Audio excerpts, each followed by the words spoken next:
Hi, this is James. Welcome to Slaying Sober, where we tell stories of addiction, recovery, and hope. Wherever you are in your sober journey, know that you do not stand alone. Welcome to this bonus episode, a continuation of my chat with Sam. For this, I left the mic rolling and recorded our conversation after our interview. Sam said he's happy for me to publish this, and it shows some of the real truths about the glamour versus the reality of the bikie lifestyle.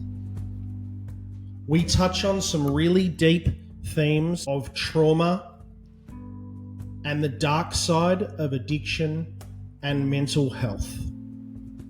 Some political stuff and the flaws in the justice system, how they get drugs in prison, and there is a wild story about psychosis, guns, and suicide. This is a trigger warning. This conversation gets quite heavy, so please tread carefully. No, that's what I was saying about your podcast. That's what I really love about it, is that it's like, that's when I'm happy to share about my past story, because it's not just about that. You asked about the jail, you asked about this, you asked about that, but then it's like, now what are you doing with your life now? And that's just it's honestly there's too many people out there that just focus on the crime or focus on the negative shit just for the views.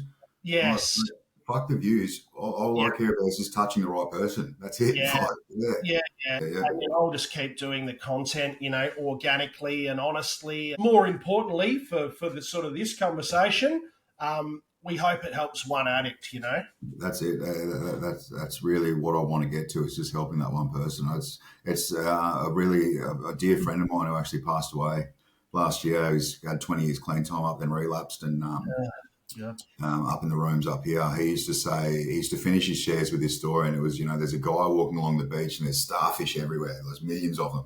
Yeah. He looks up ahead and there's another bloke, and he's like bending down, picking one up, throwing it in the water. Then he'd walk another 50 metres, bend down, pick one up, throw it in the water. And the guy's looking at him do this for like half an hour, and he's going, mate, there's millions of these things. Anyway, he runs up to him and he goes, mate, what are you just picking one up and throwing in the water? You can't save them all. Man looks down, picks one up, throws it in the water, and he goes, well, I saved that one, didn't I? Yeah. No, it's not like you can't save everyone, but if you can save that one person, then it's worth it. Yeah. That's so good. So good. And like, as sexy as all the gangbanger stories are, and as cute, people get curious about that because they either haven't been there and they're like, fuck, this like bikie, drug dealing, fucking money and pimps and hoes and all that is like really sexy. Yeah. But you know what is also sexy? Yeah. A bloke that can fucking read and like has a bit of philosophical output. Yeah. And if people's ears can hear that, they're going to get more out of it than the entertainment factor of hearing some cracking stories about the drugs and the women and the fucking this and that, Well, I'll share something else. There's two things I'll share with you, and you can get, if it's just a recording as well. It's on. That, the bikie lifestyle is so glamorized these days, and it's really sad because it's, you look on social media and all you see is the gold chains, the Harleys, the nice cars, the women and stuff like that. They don't see the downside to it. They don't see that when you're at war with another club and your house is getting shot up, or you're walking down the street and you can get kidnapped or just jumped by 6 dudes at one stage just because your national presidents are fighting, or when you're sitting in jail, the only person that comes to see that you can rely on in jail, none of your boys, they're all out trying to bang your missus. Mum. Mums, and mum's normally the one that we're treating terribly. Your boys aren't there, and then when you get out, you ask them to do something. You get a phone call through, and you just try and ask them to do something. And this was a big turning point for me to sort of leave the club when I was in jail. I was getting into fights for the club, and then I asked them to do one thing for me, and they couldn't do that for me. I was like, "What's going on here?" And it was that's when I was like, okay, well, that brotherhood, there's no brotherhood anymore. Mm, It's all fake brotherhood because it's you guys are brothers, but the moment the National says, no, he's gone, guess what? You'll turn on him. How can you yeah, turn on your brother like that? yeah, It's, yeah. And it's your mum that's there picking you up and driving you to a meeting, reading yeah, a book out the front while still fucking getting well. and that's it. Look, if I told the boys back then that I was doing meetings and stuff, they would have laughed at me.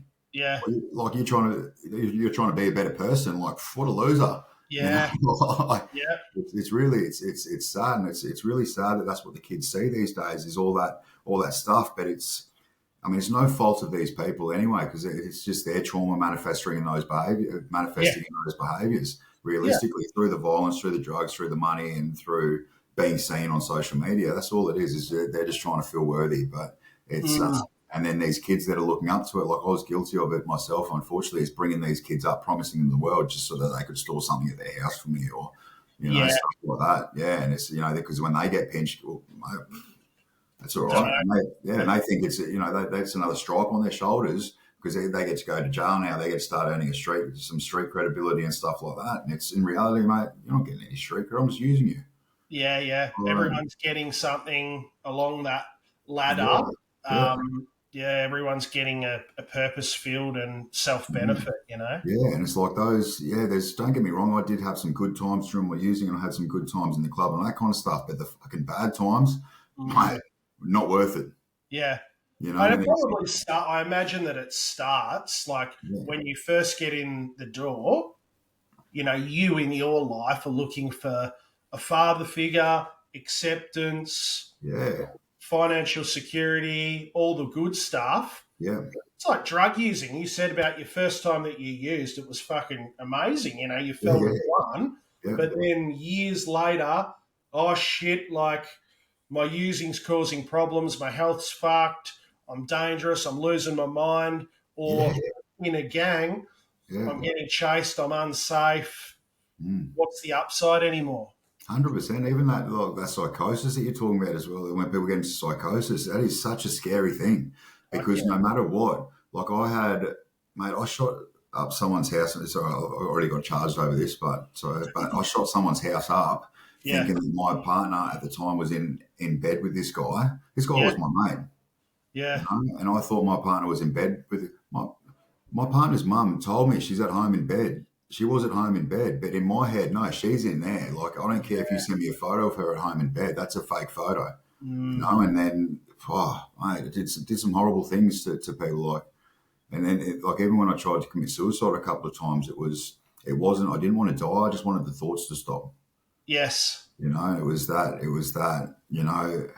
Like I got my mate round to my house at one stage, and I had a shotgun pointed at his head and I was ready to blow his head off, because I thought that he was sleeping with my partner at the time. Yeah. So I've got his phone. I'm like, mate, the moment she texts me, like, you're gone. Like, it's just admit it now. I'll make it quick. We'll be sweet. Yeah. And then no messages came through and I went through the phone. Nothing was there. So I was like, and then it's like the psychosis or the drugs were wearing off a bit. And I was just like, fuck. I just looked at him. I said, fuck, I'm sorry, bro. And I turned it around and I put it in my mouth. And I went to pull the trigger and he's just bang and hit it. And he goes, you need fucking help. And he's grabbed it and then cruised it. And I was like, and I just remember sitting down on the couch and just bawling my fucking eyes out because I was just broken. Those thoughts, it's such a scary, scary place, Yeah. The kids don't see this. They just see, the good times. Oh, he's making money because he's selling drugs. He's hanging out with the boys. He's partying. He's got women.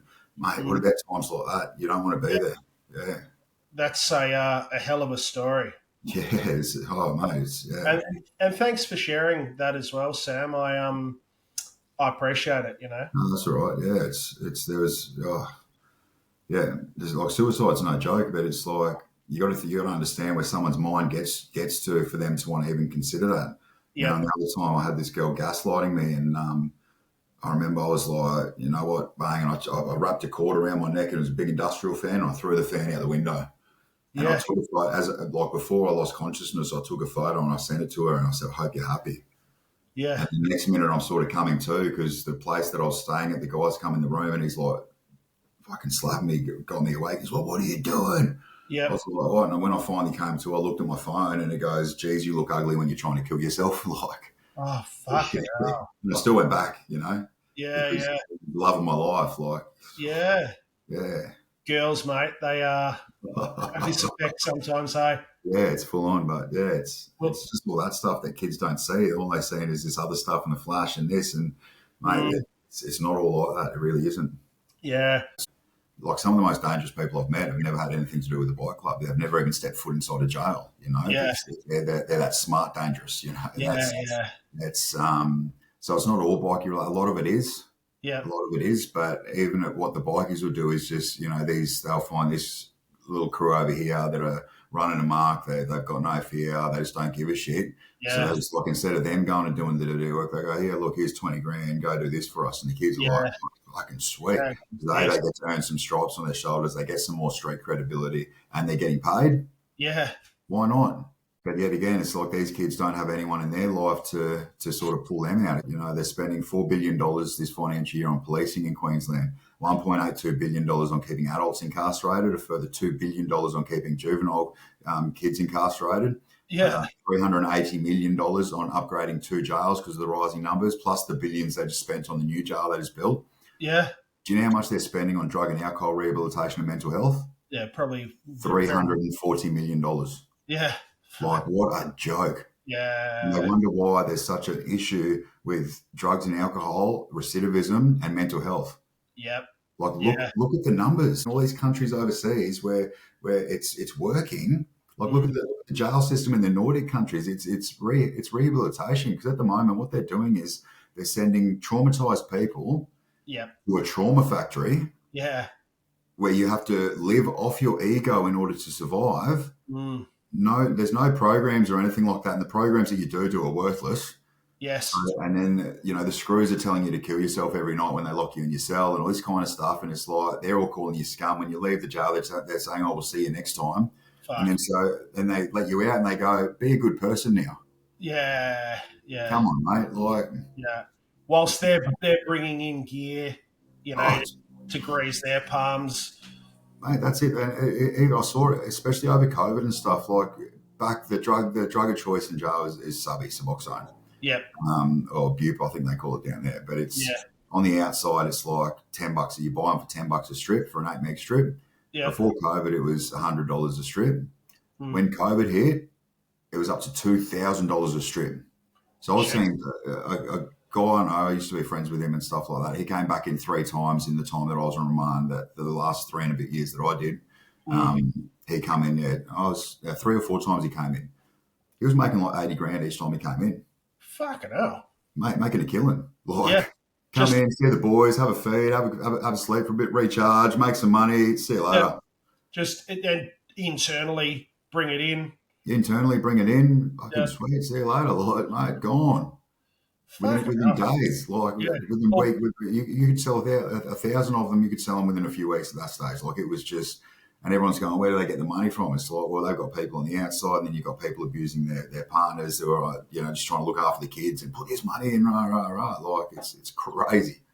what a crazy world. And the screws, it's like half the time at that, when it's that point when there's no visits, but there's still stuff getting into jail. Where do you think it's coming from? Like, Yeah, yeah, yeah, you know, they're just trying to make some extra money themselves, whatever. It is what it is. But it's like, they can't say they're there to help people when they're not. They're there to, yeah, it's like, the system seems completely broken, really. 100, it really is. And that's the scary thing, is like, while we've got these people in government looking at it, like looking into it and not asking people with lived experience or looking at programs around the world that actually work, Yes. it's never going to get better. Because Yeah. all that happens is the politics are just, the politicians are just going on sort of the fear of the public, which is they're getting their fear from the news. And then so when, like Chris Foley up here, he's brought in these adult crime, adult time laws. So Yep. they're saying, because the youth crime's so out of control, Yeah. if you're doing an adult crime, so the more serious crimes, you're getting the same sentence as what an adult should. But Yeah. no one's thinking about the effects, the long-term effects on the community. And don't get me wrong, I'm not saying that people shouldn't be punished if you do the wrong thing. I'm not saying that at all. I'm just saying they should rehabilitate them as well. Because Yeah. if you're looking at, you putting a 14-year-old kid in jail for 15 years, what do you think he's going to do over those 15 years? He's going to come out bigger, badder, and Yeah. institutionalized. And guess what? He went in for attempted murder last time. This time he's going in for 6 murders. Yeah. The community's not looking at it like that. It's how about we put them into a place like even a boot camp, or we put them in military service or something for a bit. We can't get down to their core root of their trauma, their pain, their shame. Fix that. Look, you're not going to be able to save everyone, but I bet you can save a damn a lot more than what they're doing at the moment. Yeah. It's where they need to funnel that money to get it get in before it becomes a problem as best as possible. Be proactive, rather than reactive. Yeah. So it's as I said that. Like I'm reading this book at the moment. It's Locked Up and Locked Out in Australia. Black lives, white law. And it's going about the higher rates of indigenous. Because I'm like my dad's Aboriginal. I'm a proud Indigenous man. Yorta mob from down Amakuri. But it goes on about that intergenerational trauma and how it's like these people. Everyone's like they just don't know how to make the right. They know the right choice. They're just not making it. No, the choices they're making they think is right. That's all they know. Yeah. Like it's how are you punishing for someone for doing what they know is right, for thinking that they know is the right thing? It's like it's to a different extent. You look at the child soldiers over in Africa; they think what they're doing is the right thing. They've been brainwashed. That's all they know. Yeah. So are they bad people? Yeah. Like, yeah. No, that's it. That intergenerational trauma is like massive. That's one thing that I've learned from this podcast is everyone I speak to. It's that intergenerational trauma. And it doesn't have to be poverty or violence. It could be fucking rich kids that's parents just work all the time and they fucking leave their kids at home, with their nanny. Yeah. So they feel like no love. That's what it is. If you look at all those rich kids over in America from Hollywood and that, they've become heroin addicts. If you talk to a heroin addict and you say, what was it like the first time you used?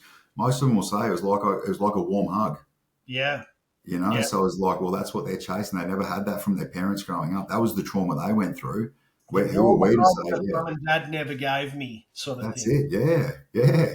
It's like, mate, you can have all the money in the world, you can have everything. There's no parenting handbook, but it's like, if you're not getting those core things, that connection, that acceptance as a kid, that's huge. That is massive. We'll start chasing that all through our lives. Amazing. Yeah, for sure. Yeah. I reckon it'll get make some impact. And we'll stay in touch, man. I'd love to stay in touch with you, brother. Yeah, no, I really appreciate it. Yeah. Thanks so much, mate. We'll chat again. All right, enjoy the rest of your day. Have a great day, Sam. All the best. Bye, mate.